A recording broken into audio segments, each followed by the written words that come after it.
O ministro das Relações Exteriores da Rússia, Sergei Lavrov, vai visitar o Brasil agora, na segunda-feira, dia 17, em uma visita chamada de cortesia ao governo brasileiro. No entanto, a visita está gerando um grande desconforto entre os representantes diplomáticos de países aliados da Ucrânia na guerra contra a Rússia, devido a uma carga misteriosa de 5 toneladas classificada como bagagem diplomática que Lavrov estará trazendo consigo. Esses itens são completamente desconhecidos pelo governo brasileiro e já estão na aeronave em que Lavrov voará até chegar ao Brasil, com previsão de transporte de cerca de uma semana. Atualmente, o avião está parado lá na Argentina. Além do material completamente desconhecido, Lavrov estará acompanhado de 18 agentes de segurança e inteligência russa, o que aumenta ainda mais a preocupação das autoridades dos Estados Unidos, Ucrânia e outras nações aliadas sobre o conteúdo que será transportado. A pergunta é: quais são os interesses da Rússia no Brasil e o que exatamente deve ter nessa carga misteriosa de 5 toneladas? O Brasil está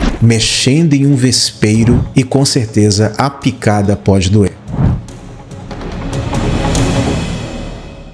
Fala, meus amigos, como sempre, uma grande honra estar aqui com pessoas tão maravilhosas e especiais. Hoje nós vamos falar sobre a visita do ministro Sergei Lavrov aqui ao Brasil e essa carga misteriosa e o que pode estar por trás de tudo isso. Nós vamos levantar as questões aqui com base nos fatos. Antes de continuar, deixa eu convidar você para fazer parte da família, se inscreva, ativa o sininho, mas nunca espere o YouTube te notificar, venha todos os dias aqui à noite conferir, sempre a partir das 20 horas. Lembrando que o like e o comentário aí ajuda muito no engajamento, tá bom? A viagem de Lavrov ao Brasil foi organizada em Moscou na última semana, quando o assessor especial da presidência, Celso Amorim, visitou o presidente russo Vladimir Putin. No entanto, a visita de Lavrov ao Brasil já estava anunciada desde o início de março, quando o político russo se encontrou com o ministro das Relações Exteriores do Brasil, Mauro Vieira. Parlamentares estão avaliando a possibilidade de solicitar informações ao Itamaraty sobre a viagem do ministro, uma vez que missões diplomáticas que passam pelo Brasil não estão sujeitas a controle dos órgãos de fiscalização.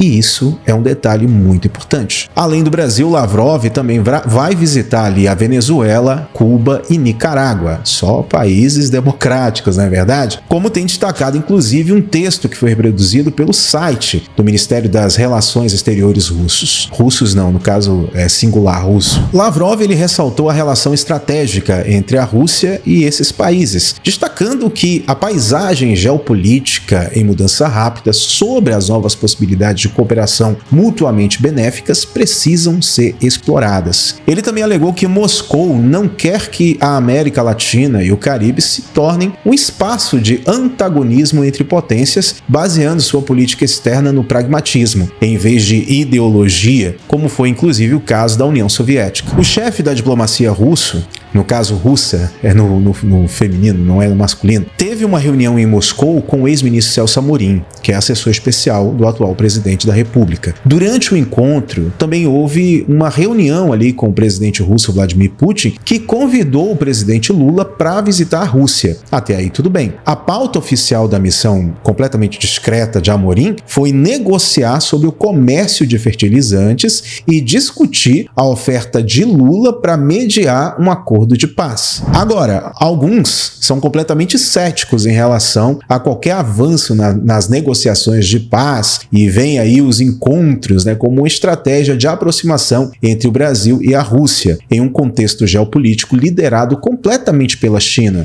E tem muita gente passando pano para essa aproximação, além da questão econômica, entre o atual governo e o governo russo, que está cometendo aquela covardia lá na Ucrânia. O bloco que foi criado agora, na verdade foi criado há bastante tempo, mas teve agora algumas afinações, podemos dizer assim, nesse encontro de Lula com Xi Jinping, está buscando criar um sistema de pagamento global que é alternativo ao SWIFT, visando evitar ali as sanções ocidentais para os aliados que fazem parte ali do BRICS, ou seja, é uma espécie de tentativa de boicote ao dólar. Além disso, recentes prisões de 3 espiões russos que estavam atuando com identidade entidades brasileiras em outros países tem adicionado tensão em toda essa situação. Se você pesquisar aí, você vai encontrar uma reportagem do jornal Folha de São Paulo informando, dizendo que a Polícia Federal suspeita do uso sistemático do Brasil pelo governo russo para formar agentes ilegais. O contexto é muito conturbado e levanta dúvidas sobre os verdadeiros objetivos por trás dos encontros entre autoridades russas e brasileiras.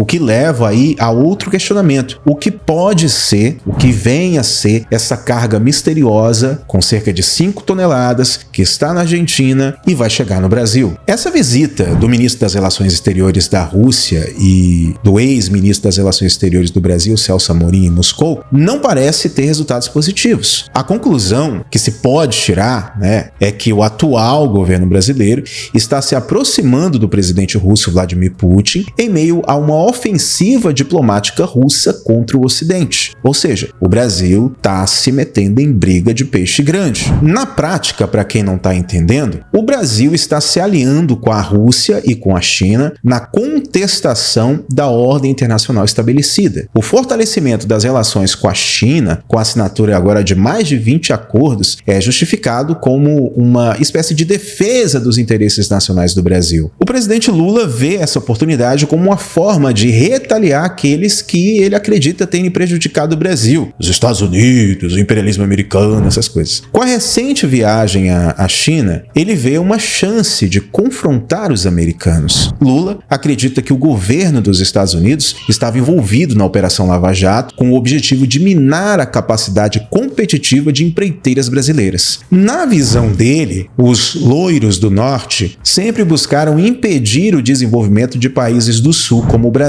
Essa visão de mundo é que acaba motivando parte da postura do Brasil em não criticar a agressão russa à Ucrânia. Para Lula, se os americanos estão apoiando um lado, é porque estão agindo em seu próprio interesse. E quem se opõe à suposta hegemonia imperialista dos Estados Unidos, como a própria Rússia, deve estar completamente certo, deve estar do lado certo. A expansão das relações entre o Brasil e a China é uma forma de atingir os interesses americanos. Documentos vazados pelo Pentágono acabaram revelando a preocupação dos Estados Unidos com acordos secretos entre a China e a Nicarágua, bem como a crescente presença chinesa na Argentina, também em outros países. A questão aqui não é que a China não pode fazer negócios, não pode visar seus próprios interesses econômicos, não pode fazer parcerias de negócios, comerciais, etc. Não, a questão não é essa. A questão é como isso está sendo feito e várias outras questões. Esses documentos também registram como os russos receberam a proposta de Lula de criar uma espécie de clube da paz de países neutros para tentar mediar o conflito na Ucrânia em parceria com a China. Isso foi visto como uma forma de quebrar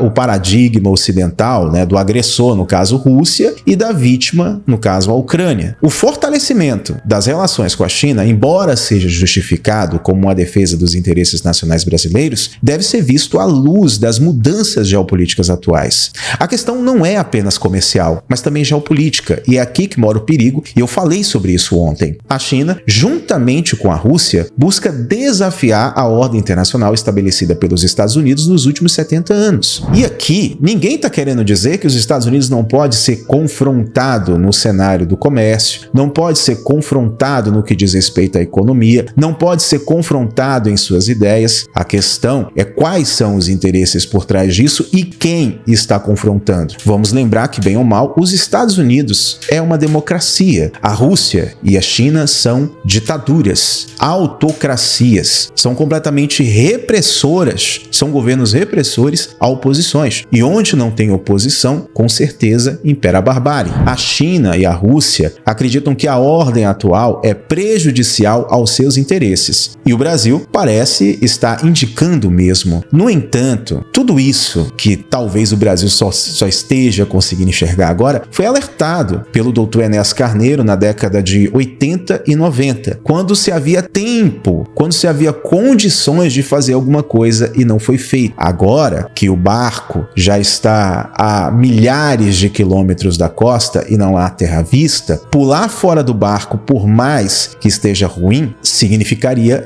morte por afogamento. E o que eu estou querendo dizer com isso? Sair de forma abrupta, confiante confiando num bote furado que a China e que a Rússia estão oferecendo, pode ser aí a sentença de morte econômica da economia brasileira. Morte econômica da economia brasileira foi bem redundante, né? Desculpem. A liderança chinesa atual busca retaliar pelos séculos de humilhações impostas pelas potências ocidentais, e o Brasil, como uma potência regional média e completamente vulnerável, está buscando a sua. Mas, confiando na China, confiando na Rússia, e voltamos a outra questão. O que está por trás dessa visita de Sergei Lavrov aqui ao Brasil? E por que essa carga secreta? Será que essa carga secreta está sendo uma espécie de cortina de fumaça para chamar a atenção dos Estados Unidos para uma coisa, para desviar o foco de outra? Esse tipo de situação está colocando o Brasil em um posicionamento muito perigoso. E o Brasil,